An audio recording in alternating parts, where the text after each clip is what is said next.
thank you all for having us. Bob and I and our colleagues are thrilled to be here. And congratulations to Mayo for being such an innovator in bringing together a great conversation around innovation and patient experience and design. You know, the fact that design is revolutionizing healthcare, you all know that here. In fact, design is revolutionizing a lot of what I see at GE across not just healthcare, but aviation. Think about navigating flight patterns, solar energy, I mean, all kinds of design impact in industry. And when you work for a technology company like GE, what do? I mean, our mission, our goal is to push the limits of science and engineering. And we do it well, and we love it, especially in the healthcare business where it's combined with a passion for saving lives and helping save lives and keep people well. But what often happens in technology companies is that maybe you lose sight a little bit about the why we're doing it and who it's for. And that's where we think great marketing and great design have a role, helping to understand the why, the how, the who's actually using it, and especially what I love about what design is doing, and what you'll see some things here that Bob and his team are doing, is that what design does in the technology space, certainly in our kind of technology, is it helps us distill down to the most essential elements. What matters most? What's most important? What design also helps us do is think about the whole system. It's not just a product. It's not just this over here or that over here. How do we link them together? And it keeps us between a market back, a patient back view, and what's needed to simplify it. It keeps us tethered around that there are actually people who make the system happen, that there are people in the middle. Crystal's going to change this slide. That's going to slide on. I'm sorry. The next slide. And the reality is that the pace of change is staggering. What's also changing incredibly is the change that are happening with globalization. We see that quite a bit. What's happening for a company like ours, for so long we've innovated at the very high end, and we're committed to doing that, and that's not going to change. But especially with what's happening in emerging markets, there is much more of a need to innovate across the whole spectrum, to innovate at the high end and also at the low end, to deliver more health for more people, and to do it effectively in terms of mobile technology and cost.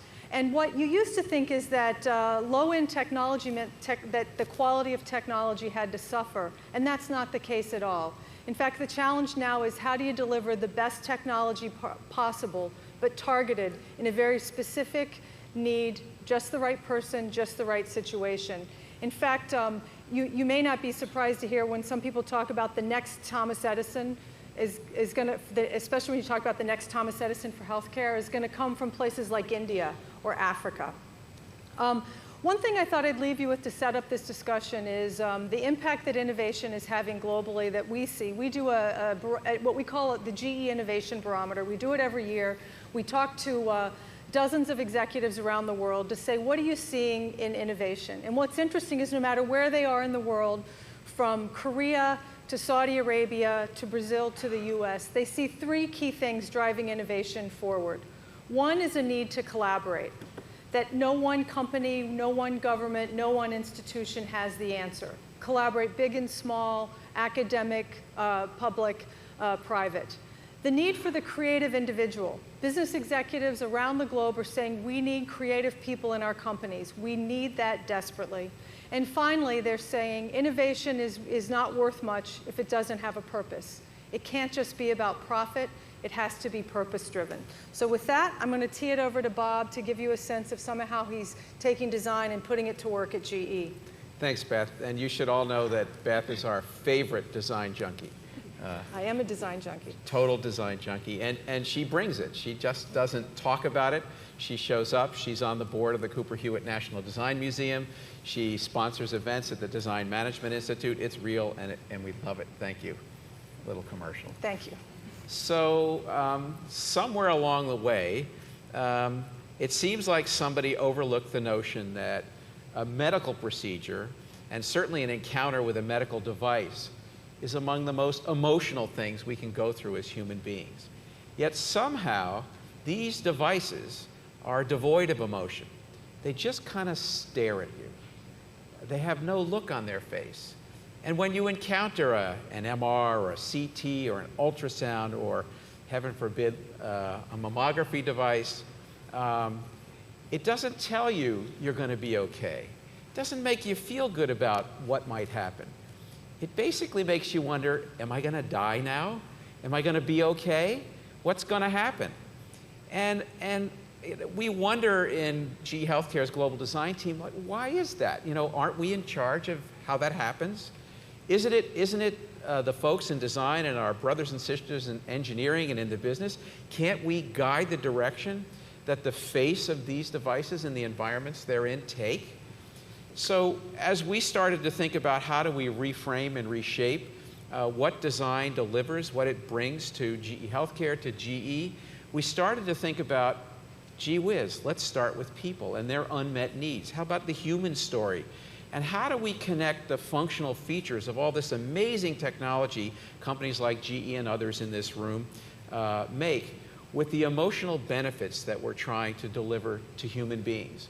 And that's not only the patient, it's the clinician, it's the guy who sweeps up at night. It's anybody who encounters that system, that process.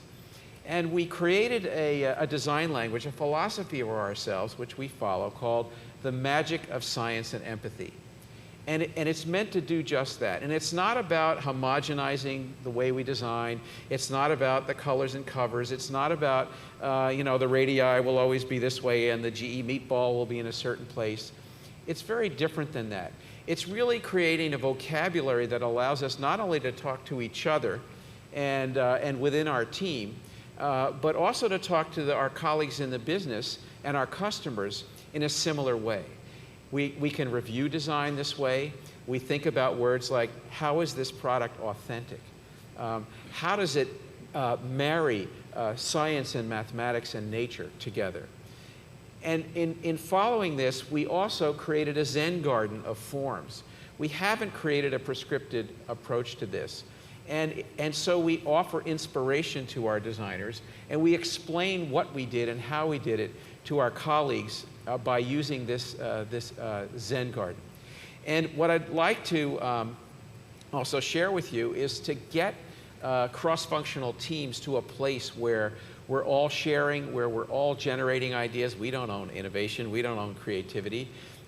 We bring them into environments that we've created. We teach them about theatrical improvisation. And we don't create product teams or project teams. We create ensembles.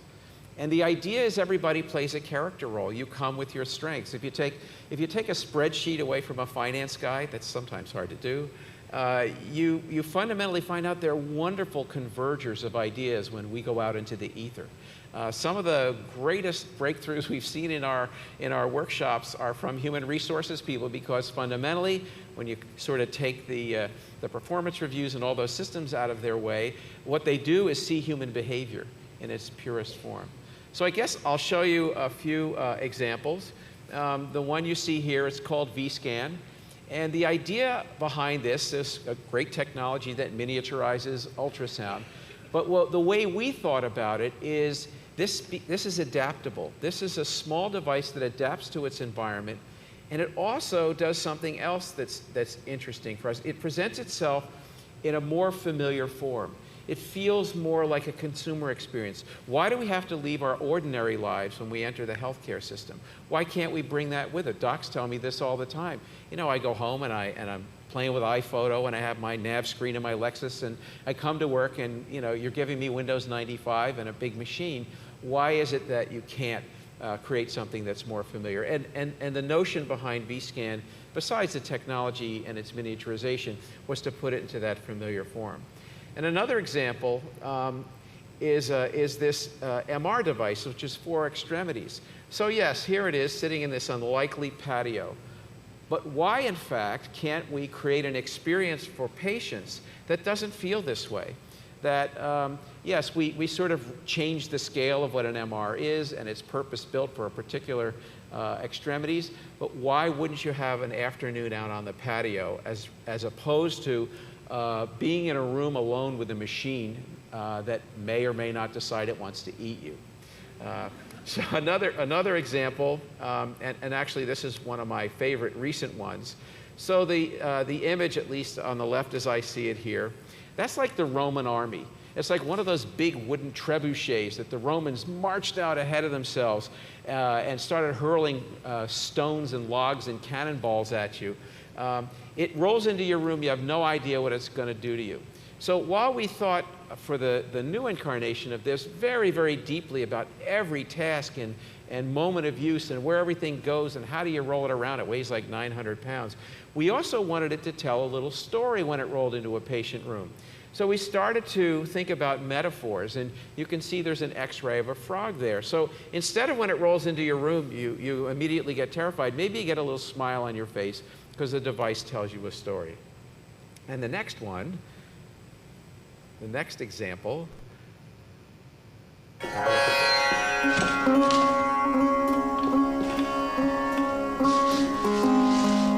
lot of you have seen this commercial. I'll tell you a little bit about it.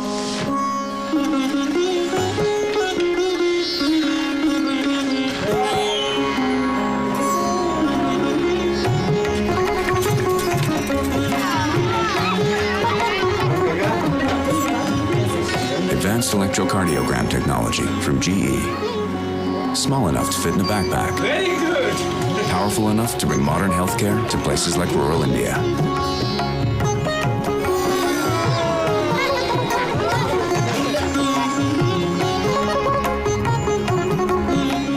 So what was wonderful about this for our team is we didn't think only about the fact that, hey, we've got a miniaturized technology once again.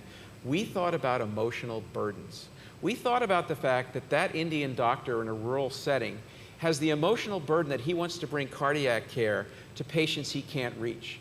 And then in these villages, these patients have the emotional burden that they can't have access to it. And we were able to sort of marry again the functional features of the technology with this understanding, this deep understanding of the emotional burden that was there. And the final example is the Pediatric Adventure Series. So little kids and their families, just like we do as grown-ups, go through an anxiety journey when they have to have a medical procedure. And little kids, as you know, live in a world of stories. They're constantly in a story. And the short story here is that little kids don't lie still when you put them in one of these. You know, they go into a room and there's this big scary monster there. I mean, a 5-year-old's view of one of these is from the ground up. So we work with children's museums and look for anecdotal evidence. We found a great partner in the University of Pittsburgh Medical Center, and we created this series of stories. This happens to be a nautical adventure, and what we found out is the little kids lie still because at that moment in the story they already know it says to do it. It's very simple. And the holy grail, of course, for us was to see the rates of sedation required go down. So those are a few examples, and I'll turn it back over to Beth. You see why we love Bob. I mean, this idea of marrying science and empathy, it's changing our culture.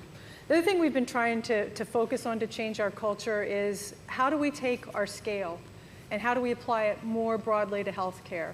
You look around the globe, what's uniting any country right now is huge discussions about what to do by governments and their people. We have more people, more chronic care. The costs of health care are just going out of control. We've all come to the conclusion that health care, as it is now, is not sustainable. That's why we're here today. And so at our company about 2.5 years ago, we said, okay, what can we do? How do we use our scale? How do we respond? How do we change ourselves? And we launched something we call Healthymagination. Now it has a really cute little title, and I can tell you it's cute, but it's very serious. And for us, it's a $6 billion commitment. It has allowed us to scale the whole company and focus our energies on innovation and investment in new ways to go after healthcare. For us, it's focused on cost, quality, and access as the key filters. And it's changing the way we work internally and externally. A couple of examples. Internally, it's become a product filter. Now that any of the technologies we produce in the healthcare business go through this filter of can they reduce costs, can they improve access, are they enhance quality? It has forced us and our employees to think what it means to be consumers of healthcare, going much more aggressively after behavior change, workplace programs across the company to reduce everything from, from BMI, stop smoking, reduce costs. We're doing this around the globe. It's also allowed us to start to think, how do we connect digitally, share our data, open up. And I think for us, perhaps the biggest learning in all of this is that, again, it's a whole system at work. There's no one company. Certainly GE isn't going to take this on as big as we are. Mayo Clinic, as good and powerful as they are, they can't solve it all. Even GE and Mayo together, we've all got to work as part of a series of partnerships. And I think that's what's most exciting for us. What we're able to do with Healthymagination is use it as a glue to partner with many unexpected partners, startup companies. We and Intel in the past year have launched a home health business together.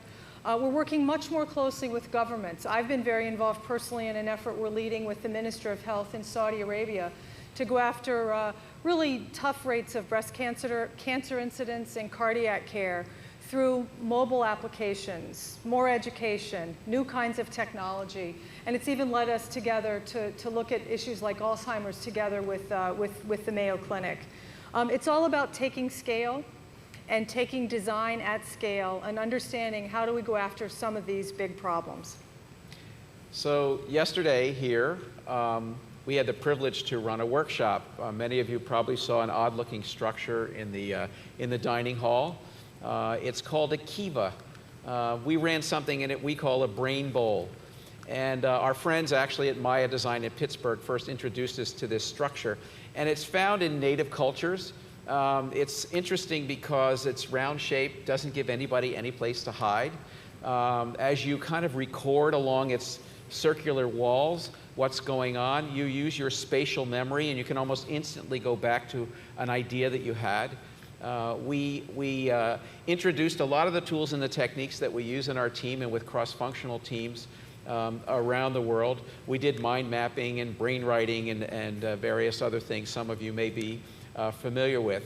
And in my best radio voice, so I get this right, we introduced, with the help of our friends at Mayo, a somewhat arcane challenge. And it had a technological side and an emotional side to it, of course.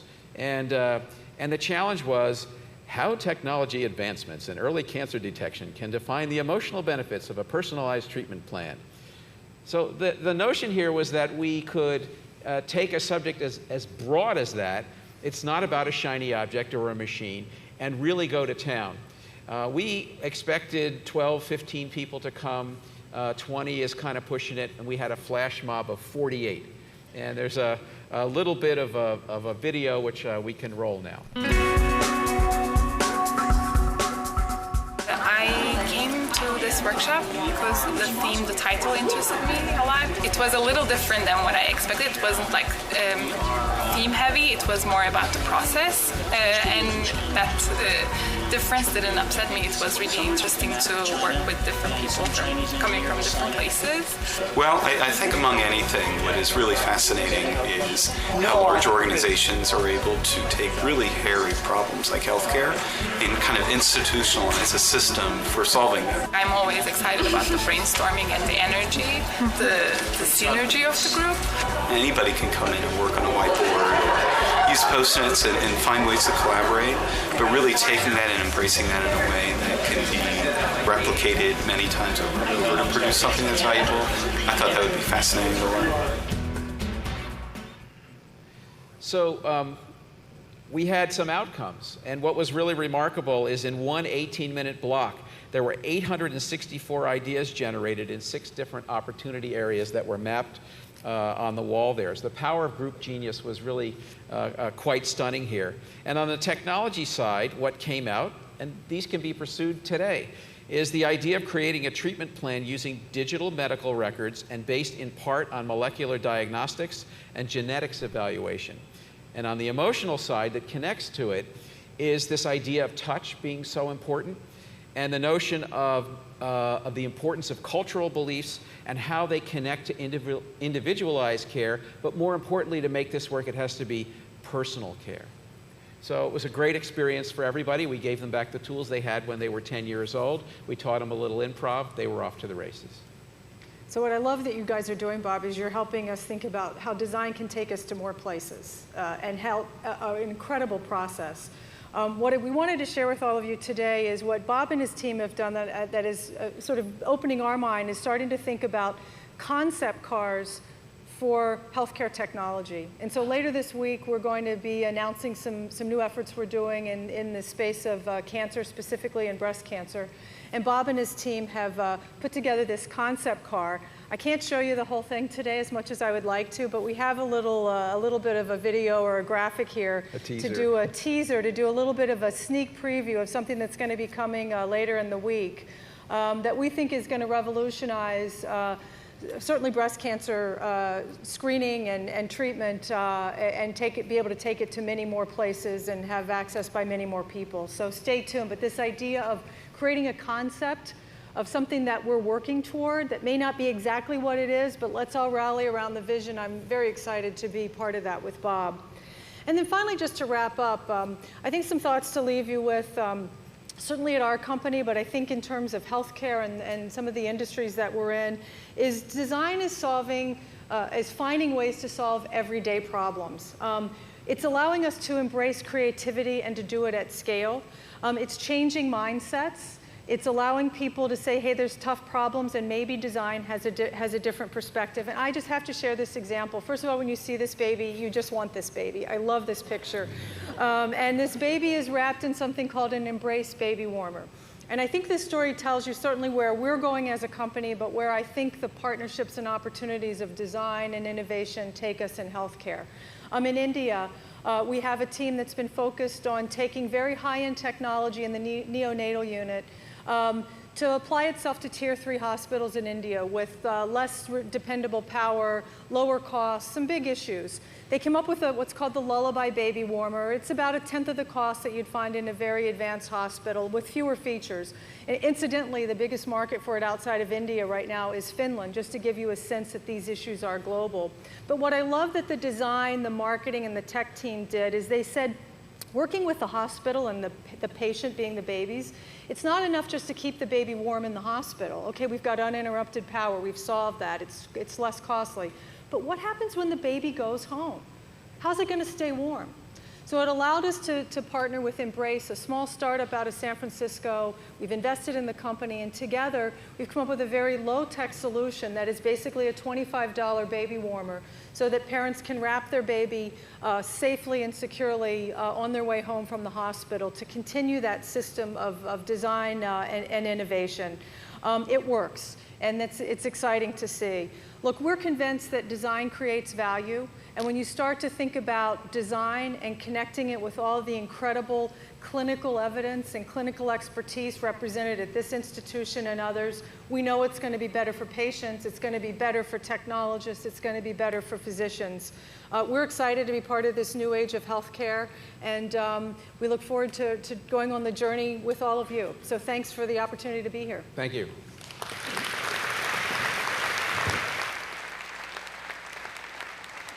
Guys, hold on one second. Hold on one second before you go. We've got a little time. You can go ahead and sit back down for a second.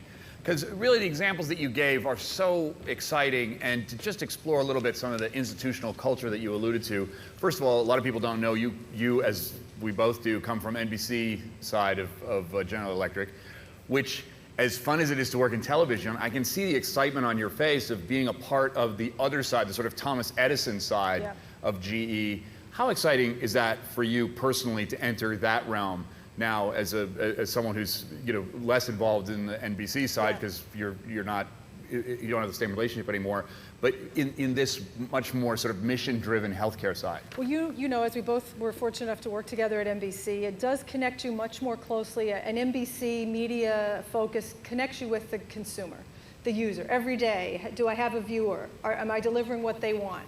So that orientation helps. Now to be able to combine that with this amazing technology and the mission and the purpose, it really is a wow. I mean, for me, there's no place I'd rather be right now. It's an incredible mission. And when you start to, what I've had to be part of is a culture that's bringing much more of a market-back focus. As I said, the technology, our technologists, they're so fantastic, but they almost think the technology can sell itself. How do you know it's tethered to a real need? To a real person. Then how do both of you, and I gather you both have stories of this, how do you mediate the sort of culturally specific, sensitive issues in designs where an object may work great in Philadelphia, but is not necessarily going to work in Bangalore, and is going to have to be designed differently in Finland. How does the design team early on work some of those parameters into some of your products? Bob has scars all over his back to show you. And I didn't set him up with that question. That's awesome. I mean, I said that we love to start with the unmet needs of the user, and we really mean that. We have to go live with our customers. We have to go live with the patients. And we have to show that technology alone is not the answer. The cultural differences, even as subtle as the colors black and white, have different meanings in different cultures. It can mean life or death. So, you know, we want to show up with an all-black machine in a culture that, oh my God, that's death, or an all-white one. You know, you really have to deeply understand it. We also take the time to observe behavior as well as ask people what they want. It's the say versus do conundrum. And what we often find is that the conflict between what we say and what we do is where the opportunity to innovate is hiding. So does that mean there's a picture of you in that baby warmer at some sort of... That was me. Yeah, right, exactly. You mentioned, Beth, chronic healthcare issues. It's been talked about at this conference that while traditional healthcare looks at chronic healthcare issues like diabetes as a sort of static dysfunction. Essentially, it's a dysfunction that continues over time. Other people describe it as actually an opportunity to create a long-standing healthcare relationship with a patient. And as tragic as diabetes is, it comes with opportunities that contribute to the overall health of patients. GE has a leadership role in creating diagnostic technologies. Do you think chronic care and development of some of the devices that were talked about earlier today is an opportunity for GE? It sure is. It's why we're in the home health, increasingly in the home health space, because chronic care is happening in your home. You need to be tethered to a doctor, a health center, and it needs to be done in a way that doesn't interrupt your life. So it absolutely is where we see things are going, and we're making big investments there.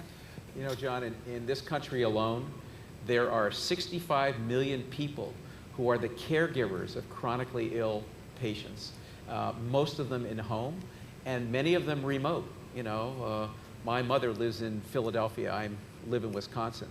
And so this technological bridge is extremely important in that space. And that's a potential customer base, enlisting them as collaborators using your devices to improve the health of someone that they're responsible for. And also keep in mind, we have a lot of employees, so it's very important for us that our employees are doing all they can to be well, but it also gives us our own base. I mean, as a business, we make as much in our healthcare business as we spend in healthcare costs. Yeah. So it's critical for us to have our employees tethered for chronic condition, that we understand what those issues are and that we can intervene with them, as well as, you know, providing it as a business service. General Electric is famous, of course, for pioneering management tools such as Six Sigma that are data-based and sort of metric and outcome-based in terms of evaluating performance in the workplace. Is there a tension between that kind of approach to personnel management and the kind of messy desk, messy room, insightful kind of like off-the-wall approach that designers are familiar with? We call it creative abrasion, and we use that term. Of course, you'd have a phrase for it. Yes, freely. Actually, I have to give Jerry Hirschberg, formerly the head of design at Nissan, credit for that. He coined it.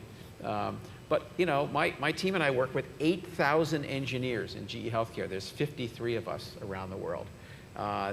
The deck's a little stacked, but you know, the fundamental is if we can get everybody to act like 10-year-olds again, and behave in the way they did when they were in the 3rd and the 4th grade, when we're working together. And we bring out the pipe cleaners and the paper plates and the construction paper and the little skits and the crayons. Everybody smiles and everybody opens up. And the guy who said, I can't draw, I'm not doing this, he's the one you can't get rid of at the end. And you know what centers both is if you can connect them to what matters, the patient, the customer. If you can get them into a hospital setting and say, this is actually a 5-year-old going through an MRI scanner, you know, get the process people, get the technologists, it totally changes their point of view, and you rally the most tough engineer and the softest of us marketing and design people around one common mission, which is what's important to this person, not each of us. And a yes and to that is measurement and reward systems in companies generally don't provide for people working there to be forced to look out the window once in a while. And so the experience that Beth just described, it just doesn't happen as a general rule. If I was running GE, that would be a criteria. At least twice, 3 times a year, you've got to go and live with a customer. That would make my job a lot easier. Yeah, and we've had some great work in the past. People like Larry Keeley have done that, taken teams of ours and maybe water engineers and put them in NASCAR or something and said, so that you have to constantly get people out of their comfort zone. And it's been endlessly talked about here how many kids I have, but it's certainly something that I've observed with my 5 little data points is that kids love when they're playing to crawl into tight little spaces and hang out and imagine stories. And so the idea that you would turn the MRI machine into a pirate ship is actually very intuitive if you're thinking about the patient. But I just got to ask you, did you really go to an engineer's lab and look at this beautiful MRI and say to him, yeah, that's great, but can you make it into a pirate ship? We didn't ask permission. We just went and did it. And we wear these badges of honor when we dive under the radar. But we literally started this with a relationship we had at UPMC. And we wrote these 7 stories. And UPMC took a chance. And we created it. We had to go through all the appropriate compliance clearances with the FDA because we're modifying the device. But we got through that just fine. And I have to tell, just in 10 seconds, a little girl with brain cancer asking, after she got through this procedure, Mommy, can I do that again? Wow. I mean, not a dry eye in the house, and I hear you all crying out. That's okay. Oh, this is a softy crowd, man, I know. Anyway, that is great. I guess the next step is to make jet engines look like Smurfs, right? You laugh, but Bob's got a big queue of other businesses lining up. You got tough engineers coming and saying, I want Bob Schwartz, and starting to get them. You've helped redesign sort of the cockpit of the future in addition to some other projects. Yeah, it's really exciting. They come to us and they say, a flight deck on an aircraft is no different than what goes on in an OR. There's like hours of boredom and moments of terror, streams of data, highly regulated, and at the end, I got to tell a story to somebody so I get paid. And it's really remarkably the same when we introduce the same ideas to each other. Oh, Beth and Bob, thanks so much. Thanks a lot. Thank you. Good to see you, John. Thank you. Yeah, George, take care. Thanks. Yeah, George.